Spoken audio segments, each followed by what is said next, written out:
masa demokrasi terpimpin di Indonesia terkait erat dengan Dekret Presiden 5 Juli 1959. Sistem politik dan pemerintahan ini bersifat terpusat yang membuat kekuasaan Presiden Soekarno menjadi amat kuat. Sebelumnya, Indonesia menerapkan demokrasi liberal.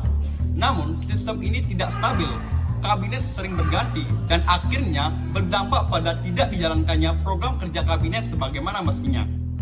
Di masa demokrasi liberal, partai-partai politik saling bersaing dan menjatuhkan. Sementara itu, Dewan Konstituante yang dibentuk melalui pemilu belum juga menyelesaikan tugasnya, yakni menyusun UUD yang baru.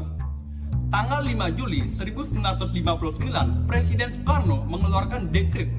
Berikut isi dari Dekret Presiden 1959. Yang pertama, pembubaran konstituante.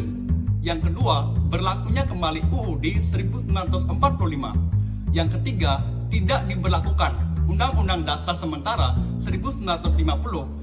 Yang keempat, dibentuknya Majelis Permusyawaratan Rakyat Sementara dan Dewan Pertimbangan Agung Sementara.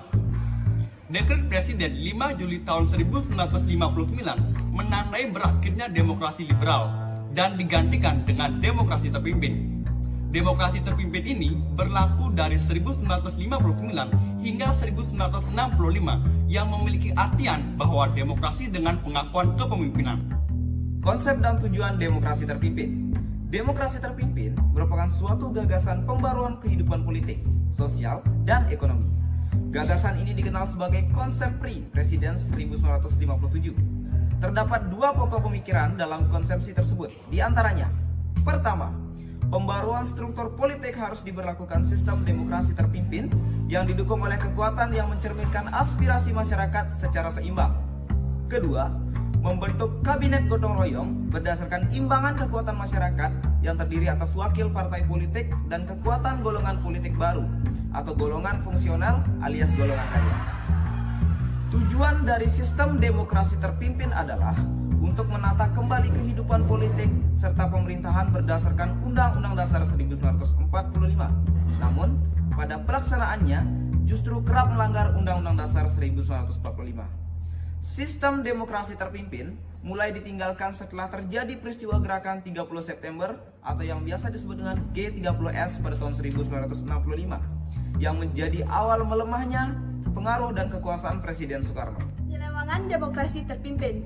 Ide demokrasi terpimpin digagas oleh Presiden Soekarno sejak awal tahun 1957. Seharusnya demokrasi terpimpin sebagai suatu sistem pemerintahan dilakukan berdasarkan UUD 1945.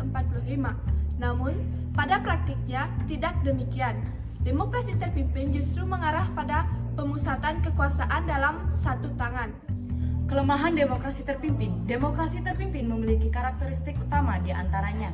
Yang pertama, menggamburkan sistem kepartaian, yang dimana partai politik bukan untuk mempersiapkan diri untuk mengisi jabatan politik di pemerintahan, namun lebih sebagai elemen penopang dari tarik ulur kekuatan antara lembaga kepresidenan, TNI AD, dan Partai Komunis Indonesia atau PKI.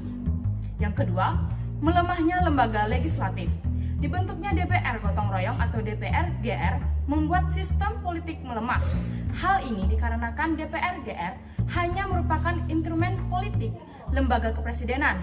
Proses rekrutmen politik untuk lembaga ini juga ditentukan oleh presiden. Yang ketiga, hak dasar manusia sangat lemah.